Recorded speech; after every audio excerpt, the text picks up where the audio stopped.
I'm not gonna lie, YouTube. 40-yard game.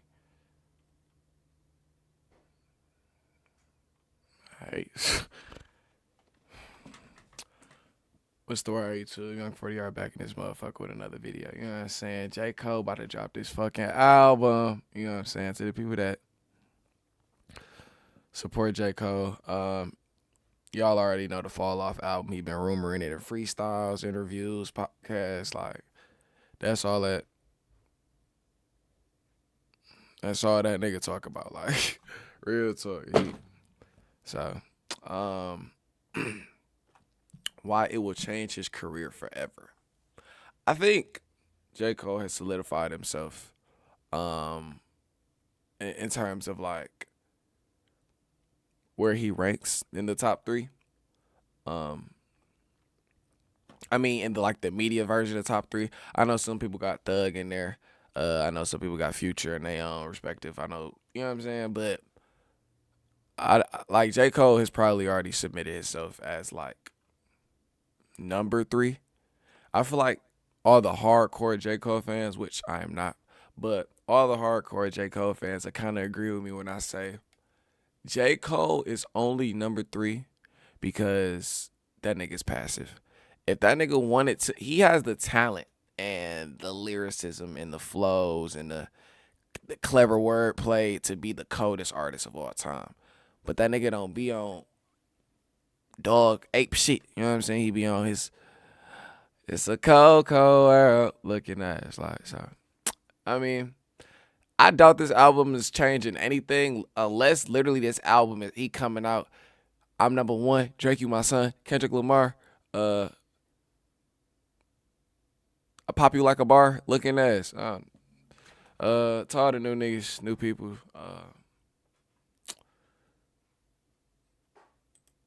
never mind.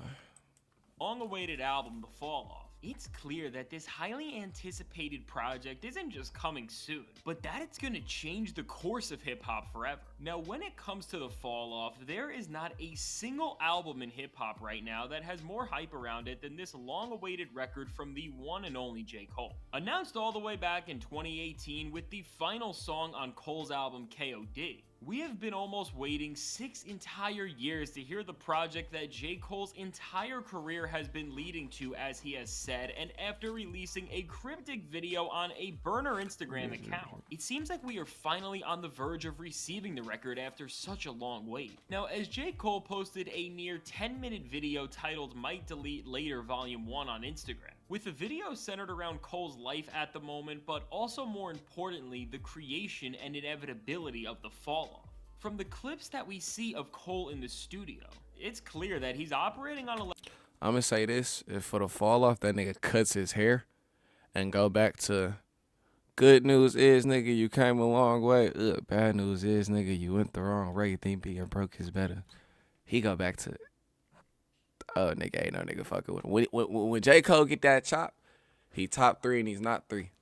level higher than most rappers ever have, and if this wasn't enough, Cole made this rare glimpse into his life and creative process all the more exciting by also teasing a song that could very well end up being on his upcoming album. Now, with this new track, from the production, which sounds so climactic, sinister, and intense, to the sheer hunger and fire that you can hear in Cole's voice, this song is presenting to us a version of the Dreamville leader that we have simply never heard before, and the bars on this track are really some of the hardest that any rapper has spit in quite some time. With lines like whole click getting slid on like a mouse pad and should do the freshman cover twice, I'm never outclassed. Slid on Whole clip getting slid on like a mouse pad.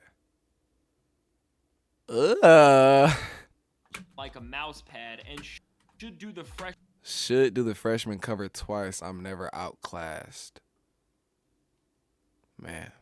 Freshman cover twice, I'm never outclassed. This track will leave you absolutely floored with how Cole was going in on it, but out of all of the lines on this track, the one that was most eye-opening and really the most telling about the fall-off as a whole was the one where Cole says, "The fall-off is like Hove dropping Reasonable Doubt last," which confirms to us so much about what this project is gonna be. Now with this bar, J. Cole is obviously alluding to Jay-Z's iconic 1996 debut album Reasonable Doubt, which is considered his best by a lot of people, and if setting the bar to an all-time hip-hop classic wasn't enough. Cole makes things crazier than ever as he says that this album will be his final record once and for all. Now, while retirement in hip hop has always been something that rappers have said they're gonna do, yet it seems like most of them always end up going back on their word, considering the nature of who J. Cole is and this record that he has been working on for now over half of a decade, it seems like he is going to be seriously taking one last bow with the fall off as he gives us the defining moment of his career. So for years at this point, J. Cole has carefully been writing each verse that he puts out into the world to lead up to the very moment that will be this album. Whether it's songs that leave vague hints about the impact this album is gonna have, or tracks that just display J. Cole going into beats and taking over songs in ways that were unimaginable. There has been no rapper more entertaining to watch recently than J. Cole, and this is because of not just the sheer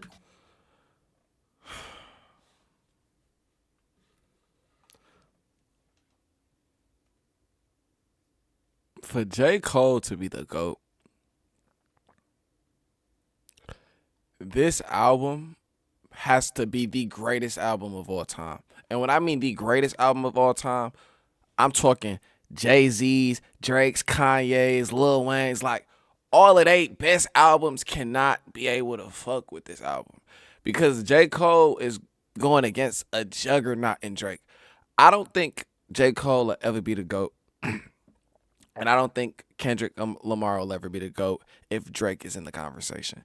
Just because Drake is like, whether you like him or not, Drake is that nigga that is just talented at everything he does. Like, no dick suck, but he has the golden microphone when it comes to being able to switch up flows, switch up styles. Like, the reason why Drake is so renounced and so widespread and so known across the globe is because he did with every other artist in his kind of caliber is scared to do. That top three, all of them niggas is kind of gonna stick in they lane, they niche, and just dominate that motherfucker. Drake said, "I'ma find me a lane, I'ma dominate that bitch, and then I'ma hop into another lane, and then I'ma dominate that bitch, and then I'ma hop into another lane, and I'ma dominate that bitch."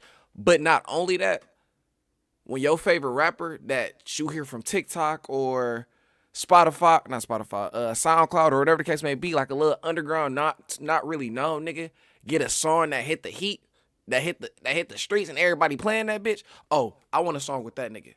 So now he's incorporated himself with a younger generation because the Sexy Reds of the world, Ice Spice, Central C, who was some other niggas.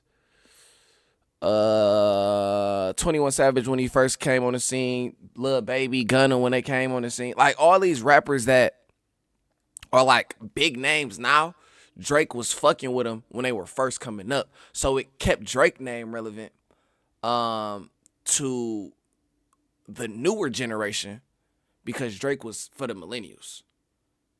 Everybody, the Drake that everybody kind of fuck with, everybody's favorite, the Drake to be the GOAT, was that I mean, me personally was Scorpion Drake, 2017, 2016 to 2018. That nigga was LeBron for real. But I think Miami Heat days, I can't think of the song. I can't think of the song, but yeah, he was basically for the millennials. Him incorporating these newer artists to tap in with the younger niggas. Yeah. It's just gonna be hard to beat that. I don't think nobody ever will outdo him. So I really think it's a battle for number 2. I think Drake has solidified himself as the undeniable GOAT. This album will literally have to bring J. Cole back 2 or 3 Grammys from an album. I mean, the replay value on this album has to be timeless. But that stuff don't even matter because Michael Jackson has timeless albums. So I don't know. quality of his verses or the pure aura that his name commands, but also due to the interconnectedness of all of his performances that are all revealing to us more and more about the album that his entire career has been leading to. Now, previously, Cole has stated that The Fall Off will be his best album, and while rappers always tend to say this about the upcoming projects that they're working on, considering the all-time great run Cole's on right now, along with the sheer level of planning that it's taking to get to receive this album, while we are in an era where it's becoming harder and harder by the second to trust rappers' words, there is nobody else in hip-hop who I have more faith in when it comes to delivering on their promises than J. Cole. Now with this album, beyond J. Cole's actual words, what we already know about the record and its creative process to this point only makes it seem all the more promising. Drake called the album a classic after hearing Cole play it for him, and while Drake may not have the best judgment when it comes to releasing his own music these days, he is usually on the money when it comes to seeing the prominence in another artist. Nigga, Drake is a music genius. Don't be on that nigga dick, bro. I ain't trying to make this a Drake type video because we trying to focus on J. Cole. But nigga, anything Drake drop is a fucking banger. I don't care what nobody say. When Search and Rescue dropped, nigga, everybody was clowning that bitch. When that whole For the Love of the Dogs album dropped, niggas was clowning that bitch. But Drake got this magic ability to be to replay value. There, literally, Drake is a replay value artist.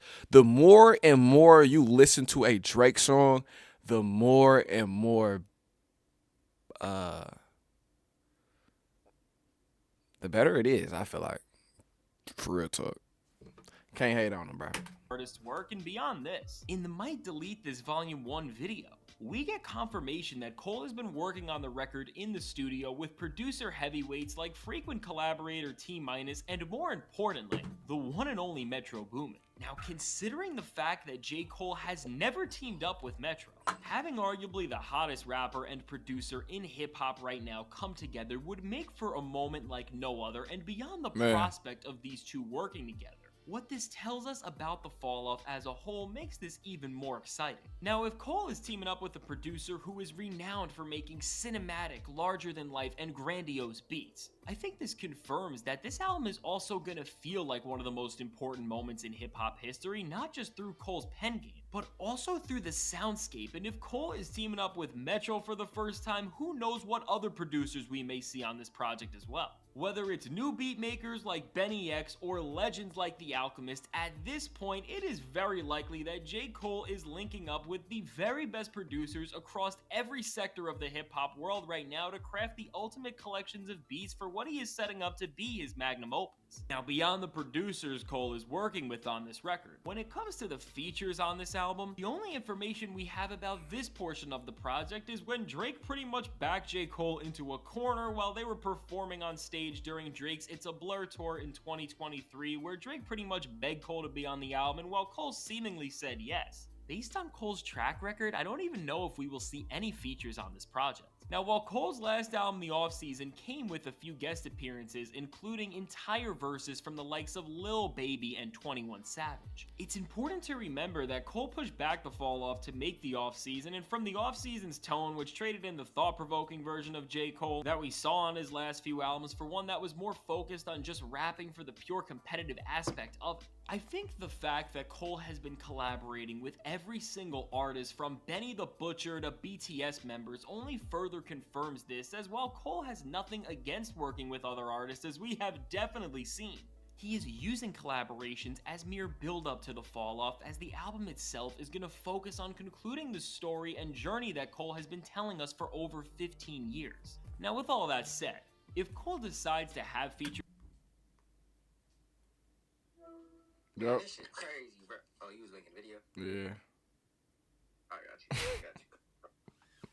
guests on this album, I guess that Drake already forced his way onto the project, but besides him, I think he'd keep the feature list very short, with the only rappers I think he'd even consider to have on this album being J.I.D., as he is the future of Dreamville and everything Cole has built, Kendrick Lamar, as they have been seen side by side as the faces of modern hip hop and the great lyricists of our generation, and besides this, Jay-Z, as he didn't just appear on J. Cole's very first album, The Sideline Story, but he signed Cole all the way back in 2009, so I think in terms of the relation these rappers all have to Cole, it would actually be pretty fitting to see them on his last album. But as Cole continues to compare this album to a Jay-Z record like Reasonable Doubt, I think you can't count out the fact that Cole takes the approach Hove did on what was supposed to be his farewell moment with 2003's The Black Album, which had no guest verses and a single beat from the very best producers in hip hop at the time. Now, while we can Nigga, it's so crazy to think like from the jump, these albums and the songs and the stories that he's been telling is all like connected in a way. Like going into the game, he already kind of knew what his career would amount to. Not even what the career would amount to, but like how he wanted to tell his story. And it's crazy because it's like seeing everything come back full circle. The J. Cole documentary is gonna be the coldest one to ever hit the internet until LeBron James retires from the league. Well, nah, when Drake retires. But I don't think Drake will ever retire. I think he'll keep making music till he die. Drake could be 65, 75, making shit with Lil X Ping Pong. You know what I'm saying? Porn stars and shit. So I mean, ooh, you can't say that on YouTube. Corn stars. Uh, yeah, no, that's crazy. can only speculate on how all of this will come into form on the fall off. All of this will be revealed to us in due time as we get closer to the album's release date, and when it comes to this, based on everything we have seen, I'd say it's a lock that 2024 is the year we finally get the fall off. But while it seems like we are closer than ever to getting this long awaited album, I still think J. Cole is gonna give us a lot more to prepare us for his final bout. Now, a few years ago, J. Cole tweeted out a map that featured the road to the fall off, and what intrigued everyone about this was the project titled It's a Boy that was in between the off season and the fall off. And after hope was beginning to be lost that this record was ever going to come out, the merch Cole has been selling at the Big Is the What tour that he is on with Drake right now features the exact same roadmap that we thought he had abandoned. So what this tells us is that despite all of Cole's marketing and verses leading to the fall off right now, before we can get to this long awaited album, Cole is going to give us a project of some sort that is going to perfectly set our expectations for what's going to come next. Now, whether this is a mixtape, EP, album, or something else in its entirety, we are still yet to find out, but I definitely bet that this will be some sort of collection of music that will definitely set the stage for the fall off to have the greatest impact it possibly can. So overall, as J. Cole seemingly begins the final phase of the rollout for the fall off, while there is still so much uncertainty in the air about how Cole is going to end what has been one of the most successful and iconic careers in hip-hop history, I think at this point, based on the run he has given us, all we have to do is just sit back, trust him, and get ready to see him completely change the rap world forever after its release. So let me know your thoughts on the fall off. Do you think it'll be J. Cole's best album? Let me know in the comments below. I can't wait to hear what you have to say, and if you want to see how Kanye West's new album Vultures just changed hip-hop in its own way, check out the suggested video. That whatever that is, it's tough. That's tough. I think seeing your favorite artist eventually falling off is probably one of like the worst feelings in the world. Just cause it's like, especially if you done found them like before they was even blowing up and you've been rocking with them and you know what I'm saying, been on their train for years and years and years, and to see them decline slowly, you know, the music getting repetitive or just ain't hitting how it used to, is a real letdown. But I think even worse than that is a favorite artist that you've been rocking with for a long time and he goes out. But when he goes out at the pinnacle, top of his game, the greatest he's ever been. Because then it leaves questions and conspiracy theories for years and years and years to end. Like, having your favorite artist completely quit music after dropping probably the greatest project that'll ever hit the internet really had me hurt because it's like a Rod Wave dropped Soulfly and then never dropped again. You know what I'm saying? I mean, he wasn't on the top of his game. You could make an argument that Nostalgia was probably his biggest. But that's like he dropped Beautiful Mind, Nostalgia, Soulfly, whatever, and just left the game. YB dropped. Ooh, well, YB got a ton of albums. I ain't gonna lie. Colors was tough. Colors was so tough. But yeah, to see J.Cole dip is probably gonna be one of the saddest times in music history. Or yeah, because once that nigga gone, bro, it's really gonna be a focus on this new generation. And to be honest, my best advice to everybody when it comes to music now, bro, find your favorite 2, 3 artists, nigga, and just stick with them, bro. Cause everybody else is ass. I ain't gonna lie to the YB fans, to the Dirk fans, Rod Wave fans. You know, it's some new artists that's touching the map from Atlanta, Detroit, Florida, Flint. Just hold on tight to your favorite artists, bro, cause music is about to take a downhill once our goats leave, and I feel like listening to music gonna be a OG thing. If you ain't listening to old time classics, which to us will probably be like 2010s music, late 2000s, early 2010s music, you ain't really. But yeah, shout out to who made this video. Fantastic hip hop. Great research, my dog. Appreciate you for letting me eat, my boy. I'll catch you on the next video.